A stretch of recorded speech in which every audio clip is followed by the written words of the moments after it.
Donc voilà, alors là on a un flop qui est, enfin qui est absolument monstrueux pour notre main. C'est le genre de flop qu'on va miser quasiment tout le temps parce qu'en fait on a la note flush et c'est assez important là-dessus. Ça veut dire que si on mise et qu'on se fait payer par une en fait on mise vraiment pour value dans ce cas-là, même si on n'a pas de main. Si on mise contre trois joueurs comme ça, on va être payé quasiment tout le temps. Par contre, si on touche, on va pouvoir faire grossir le pot. Donc là, vraiment, dans une situation, on a une main très forte, on va la miser au flop. Et si je me souviens bien, on n'a pas l'occasion. Donc on a quelqu'un qui va donc. La situation est plutôt intéressante, parce que je disais qu'on allait miser pour value.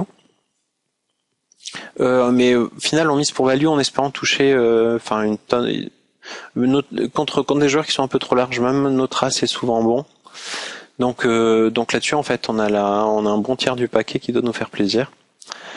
Par contre, c'est assez différent là, à partir du moment où donc c'est quand il lead, il mise avant nous en fait, qui est le relanceur initial. On a encore deux joueurs qui sont derrière nous et on a un tirage.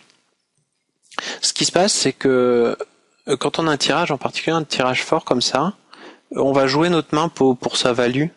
On a envie de toucher notre tirage, on n'a pas forcément envie de faire énormément grossir le pot. Si on revient sur notre adversaire, la décision en elle-même, elle est sûrement V+, disons, ça veut dire qu'on va gagner de l'argent quand on va le faire. Mais c'est pas forcément comme ça qu'on va gagner le plus d'argent. Le plus probable, c'est que si on paye, on ait un ou deux de nos adversaires qui nous suivent au flop, et c'est assez important de pas les faire fuir, qu'ils puissent suivre avec leur tirage couleur qui sont moins bons que les nôtres, qu'ils puissent suivre avec leur gutshot, qu'ils puissent suivre avec nos open-handed, qu'ils puissent suivre avec leur petite paire, etc.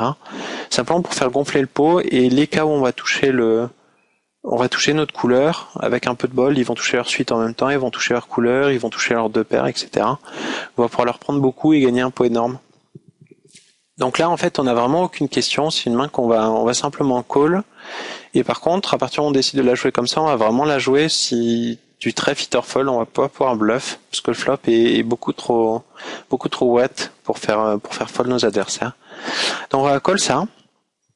On va espérer être suivi, on va espérer voir un 3 de pique ou un 8 de pique, ça nous ferait très plaisir. Et prendre le tapis de nos adversaires. Ce qui arrivera pas forcément.